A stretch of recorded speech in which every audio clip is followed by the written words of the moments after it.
You got anybody else to talk to?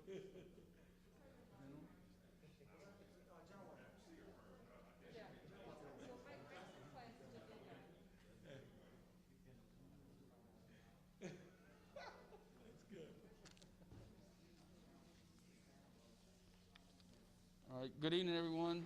Thank y'all for coming to Tangipahoa Parish. First of all, I want to make sure I thank the governor and his staff for being here. I want to welcome the governor home, and we really appreciate the opportunity to update him and his staff on all of the activities and the condition of Tangipahoa Parish today. We have a lot of needs, and to update on our current recovery operations. And I know that some of our folks feel like the media, we're not covered like we should be, but we thank you, the media, for being here to make sure that everyone knows what's happening in Tangipahoa. Before I get to a Hurricane Ida update, I want to go ahead and put it out.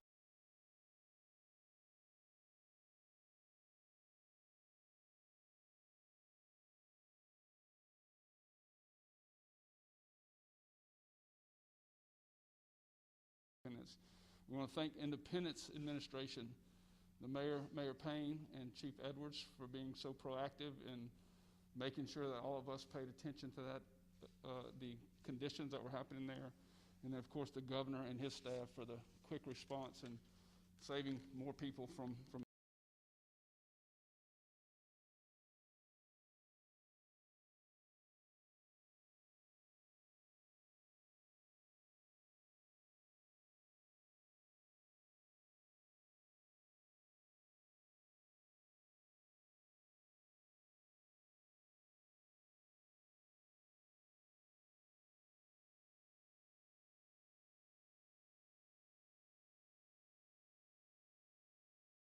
Hurricane Ida. I want to tell Tangipahoa Parish, assure you that your team, and from our federal partners to our state partners to all your local officials, are working very, very hard every day, all day, to bring us back to being the best. And I can also assure you that no one will be left behind. Tangipahoa Parish will not be forgotten. We're going to make sure that we fight to build us back, and that we'll be stronger than ever. You know, Ida came through, pretty much drove straight up I-55, left behind a tremendous amount of wind damage from Manchac to Kentwood, from the swamps to the hills. So we don't have any isolated pocket areas. We don't have any, for the most part, any place you go in Tangipahoa, if you move around just a little bit, a 1 mile radius, you can just duplicate it through the whole 55 miles up and down the parish. It looks the same. Quick update on various services and conditions. Our water systems, for the most part, are running, but they're running on generator with broken lines that trees have turned up, so there's a lot of pressure issues. And because of that, there's a burn ban in Tangipahoa Parish, because safety to get to a fire and or then fight the fire are very limited. And we ask you that's why we have the burn ban. Please abide by that.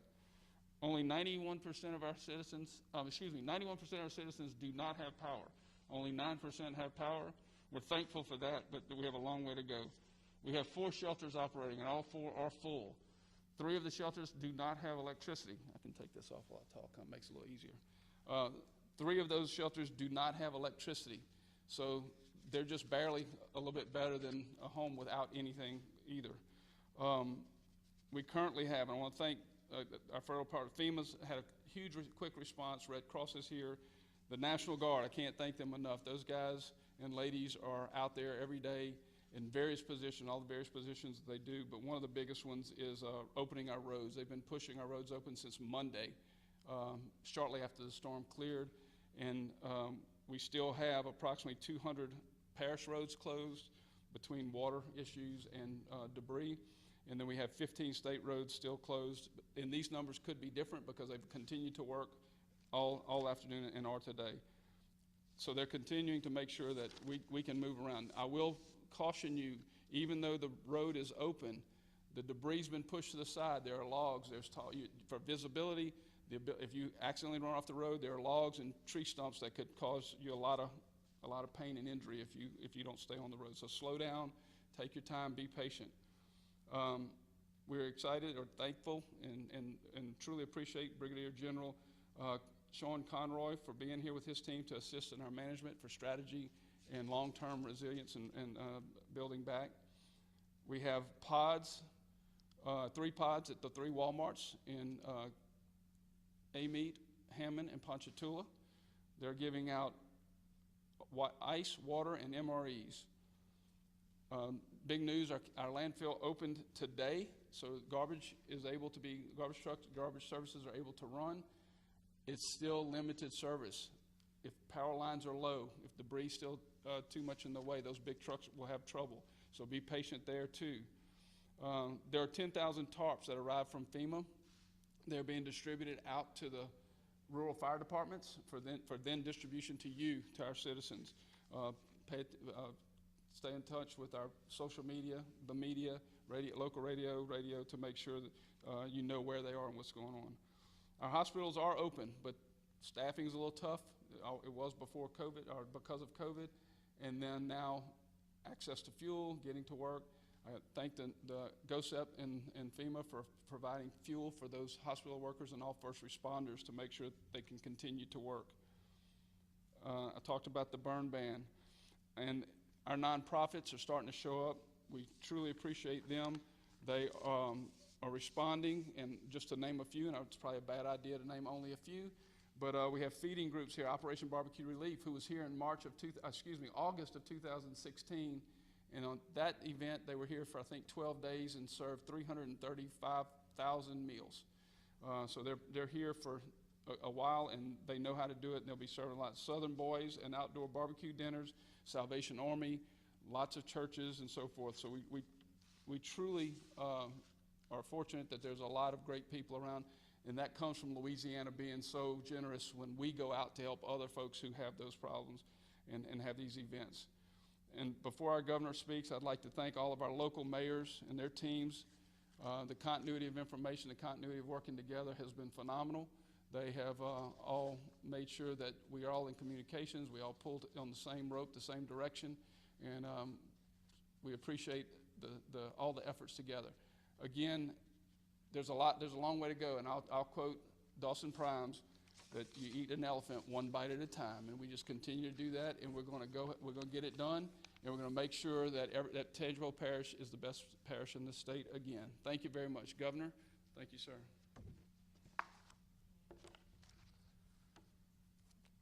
Thank you, President Miller. And you know, I govern the whole state, but I am partial to Tangipahoa Parish, and so I'll take the bait. This is the best parish in the state of Louisiana, but I love them all equally. This is our 3rd day of traveling southeast Louisiana, and we have now visited the vast majority, but not all of the parishes that have been so devastated by Hurricane Ida.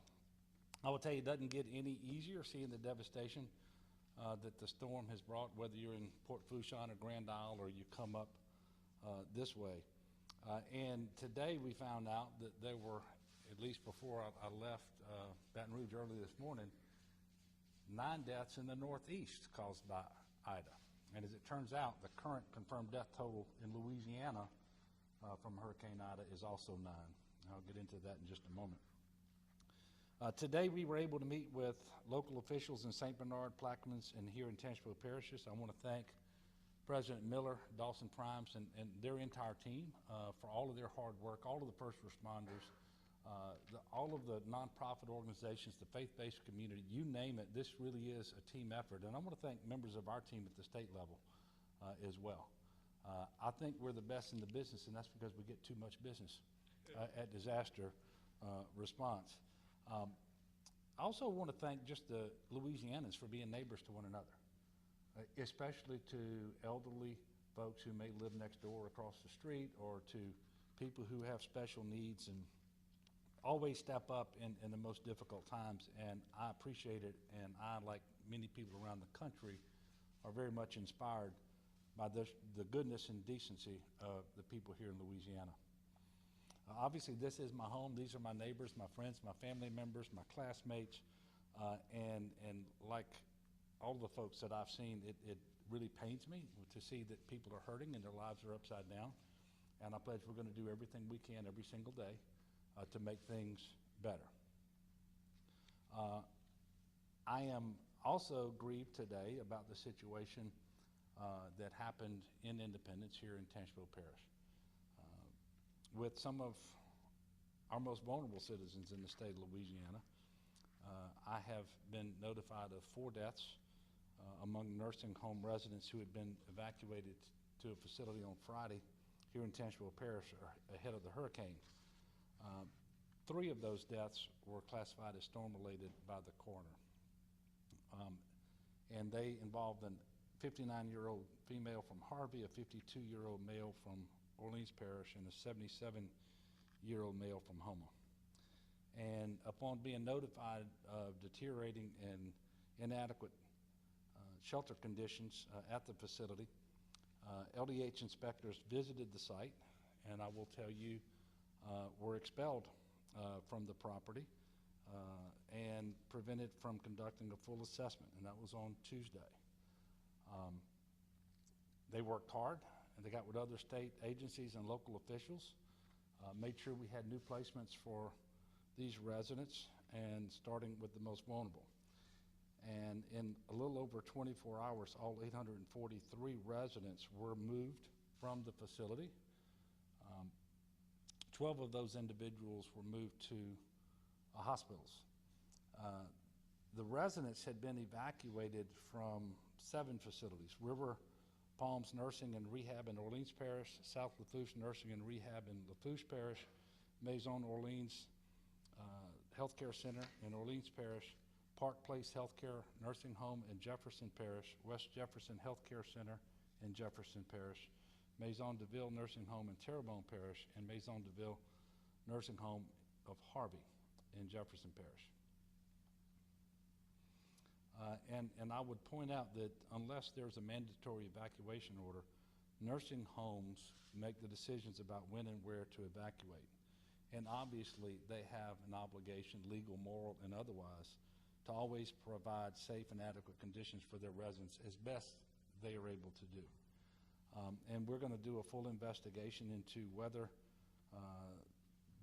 these facilities, the owner of the facilities, failed to keep residents safe, and whether he intentionally obstructed efforts to check in on them and determine what the conditions were in the shelter. And if warranted, we will take aggressive legal action against any responsible parties. Our top priority now is making sure that the vulnerable residents are safe and well cared for, and I can tell you they were moved to a number of nursing homes, some in the hospital, as I mentioned, and others to special needs shelters across the state of Louisiana. So at present, there are 9 storm-related deaths.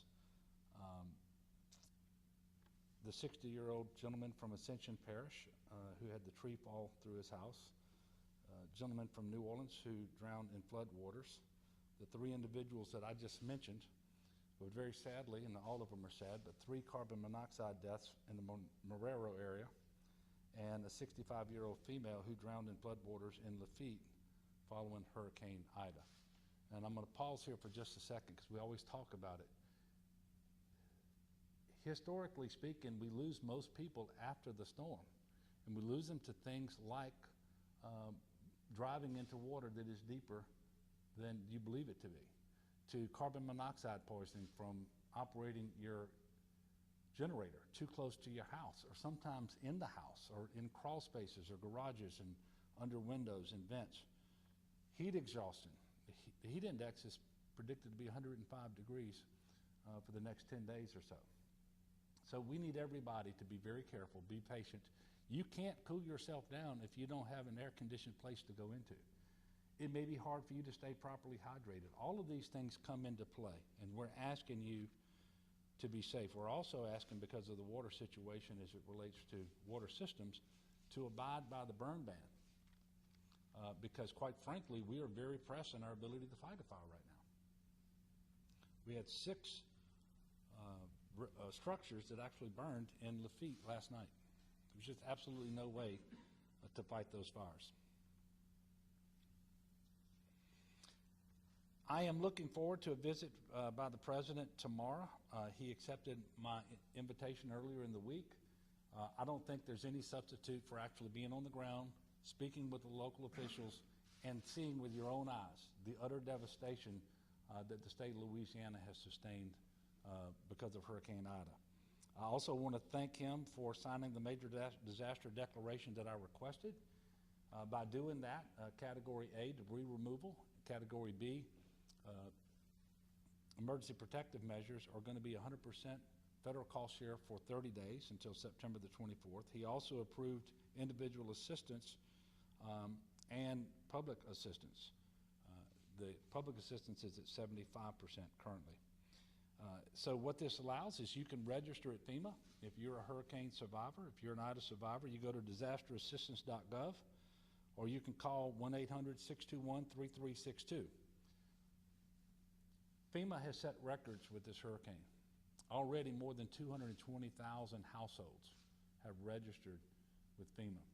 FEMA has already approved over $79 million worth of assistance. 51 million of that is in housing assistance. On electricity, a little update here. We do have more than 25,000 crew members. These are linemen, vegetation crew members, and so forth, from a total of 38 states, some from as far away as California and Maine, to engage in a very comprehensive effort to restore power across the state of Louisiana. I want to thank them for their hard work. As of 3 p.m. today, there were 902,943 outages. Those are businesses and homes, so those are not people. Sometimes it gets reported as people. There's more people than that without electricity today. Now, that is an improvement of almost 200,000 since the peak. At the peak, there was 1.1 million homes and businesses without power. But what it tells you is we have a long way to go. And those places that can be powered up quickly will be, and others it'll take a little while longer, and still others it will take much longer. And I'm not going to offer any predictions here right now. I can tell you that the devastation on the transmission and distribution lines in Lafourche and Terrebonne are just horrendous. The worst seen in the 83-year history of the company that services that area. And from St. John and St. Charles on south, things get much worse in terms of the devastation to the system. We understand that fuel, access to gas is one of the biggest needs that we have in the state, and it's important to our continued response and recovery. We're working extremely hard. I can tell you that currently there are 8 refineries not operating in Louisiana. That is 2/3 of our refining capacity. In the next couple of days, we expect 2 of those to come back online. And then we think within a couple days after that, at least 2 more, those in St. Bernard Parish, will come back online. Even if that happens, we're going to be at half of our refining capacity. And so we continue to look for other solutions. I had a call with the White House last night to address this. Also spoke with the Secretary of Energy this morning. She has approved, for example, for ExxonMobil and other refiners to tap into the Strategic Petroleum Reserve in order to access crude, so that those refineries that can actually make gas and diesel, they'll be able to do it, but they have to have that crude. And we still have some pipelines that are shut down either because of electricity issues or the damage assessments aren't complete. And so we still have a long ways to go in this effort. We are making some progress. The National Guard, including those coming from other states, are 6,386 strong right now. That includes the entirety of the National Guard, about 5,400 soldiers, and in the next several days we will have more than 10,000 National Guardsmen here from a number of states. The National Guard has rescued over 390 of our citizens and 65 pets across at least 6 parishes. There's a regional staging area here in Tangipahoa Parish, deploying trucks and trailers, delivering food and water and tarps and ice and you name it, to points of distribution locations. There are also 11 large container trucks providing clean, potable water in 5 parishes. Today alone, Lang supported 27 points of distribution, including 3 here in Tangipahoa Parish, as was mentioned by President Miller. Thus far, they've distributed 524,000 meals, 39,000 tarps, 686,000 liters of water, 250,000 sandbags, and almost 60,000 bags of ice. In the last 24 hours, the National Guard has received EMAC forces from Arkansas, Florida, and Mississippi, and they're integrating those soldiers into operations. An additional 7 states will be sending soldiers that will arrive in the next 24 hours. The state fire marshal has assembled urban search and rescue teams from across the fire marshal's office, but 17 teams totaling right at 1,000 members from 16 different states. They have done more than 30,000 searches across the state of Louisiana. They've effected 302 rescues and assisted 997 people. And this really is the smaller number because most rescues are done by local first responders long before the state ever arrives on scene, which is a testament to how this really is a team effort.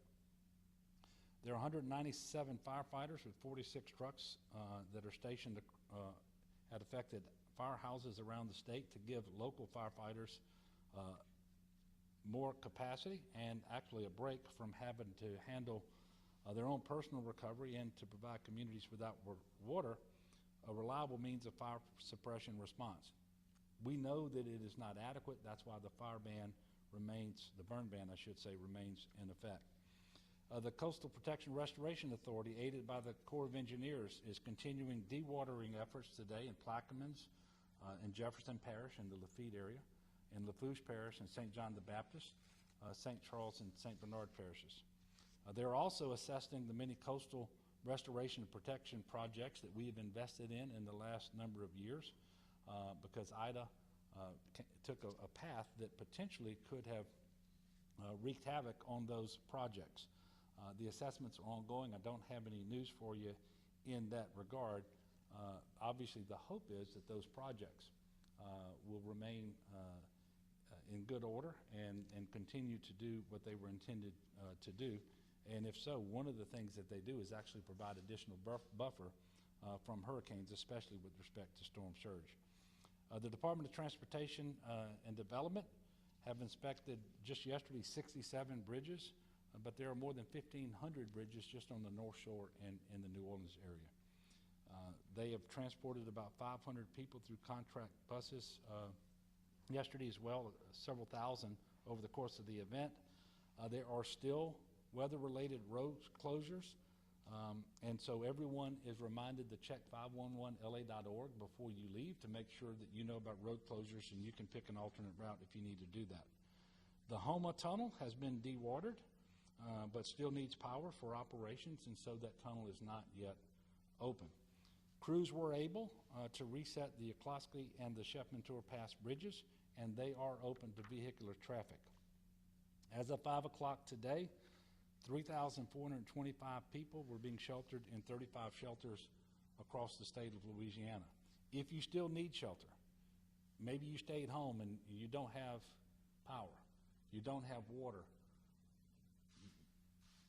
and your home was damaged, whatever the case may be, if you want access to a shelter, please contact us. You can text LA Shelter to 898-211, or you can dial 211. We're asking residents to pre-register for DSNAP if and where it's approved. You can text LA DSNAP to 898-211 for more information. You are encouraged to utilize 211 to be connected to food assistance in your area. SNAP and PEBT recipients can use their benefits at any EBT retailer in the country.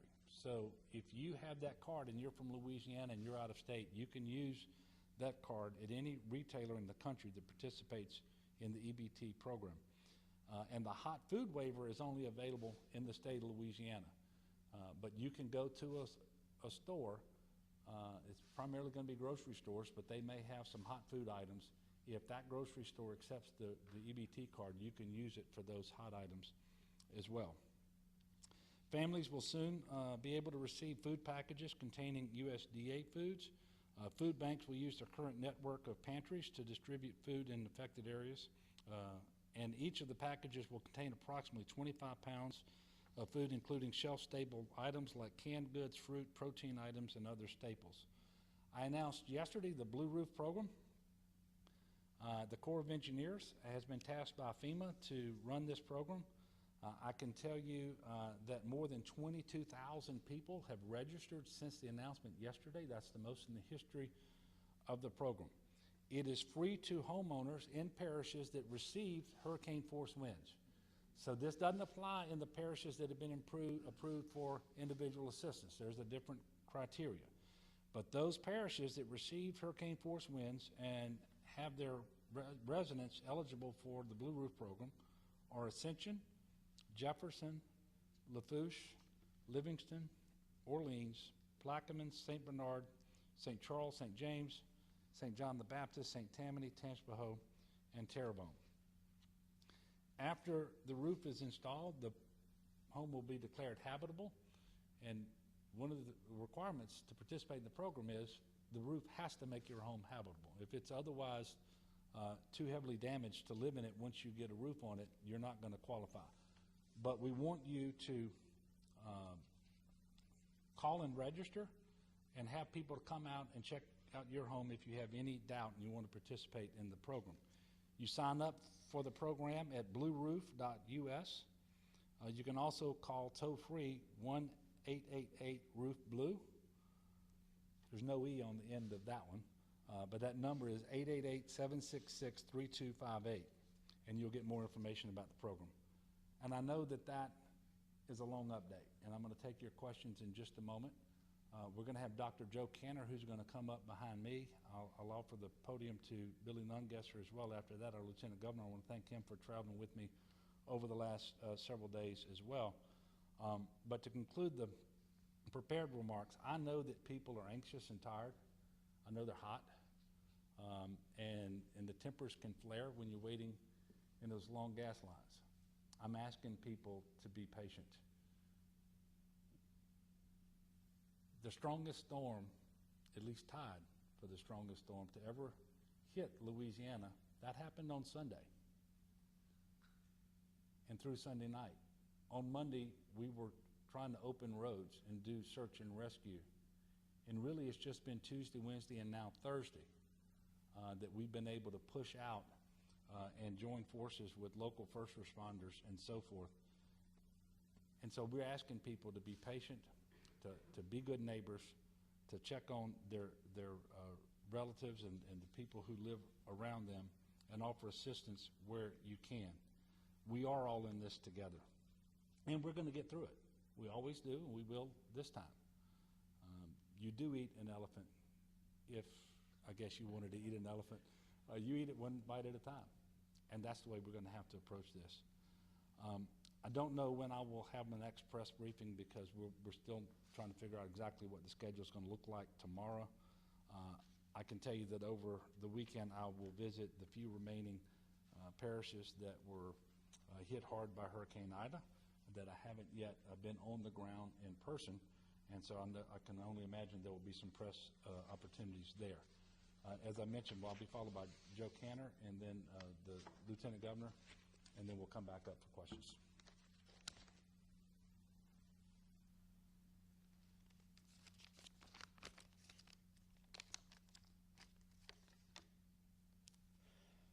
Good afternoon. Thank you, Governor. Thank you, Parish President and Lieutenant Governor as well.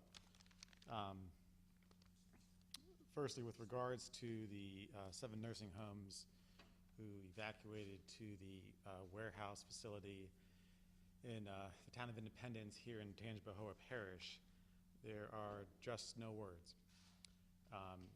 As of 4:23 p.m. today, the last remaining resident had been transported off of the facility. As the governor said, they went to hospitals, other nursing homes, and state medical special needs shelters. 14 of these residents, upon being rescued and evaluated, required hospitalization. 4 addition to those 14 have died, as the governor said, 3 of which have been confirmed by the coroner to be related to the storm and the ensuing events. This was quite a massive operation to rescue these 800+ plus individuals, required the partnership of multiple state agencies. People were moved out on a combination of coach buses, ambulance buses, and ambulances and paratransit. We have all the appreciation in the world for DOTD, Louisiana State Police, National Guard, local law enforcement officials, and the town of Independence as well for helping with what was a Herculean task to get this many people out to safety in such a short amount of time, and to prevent further loss of life that already happened. I want to specifically recognize some Office of Public Health members who have been awake for a very long time helping these folks. That's Dr. Gina Lagarde, the medical director here in Region 9, Dr. Martha White, medical director in Region 7, who accepted a number of patients into her medical special needs shelter.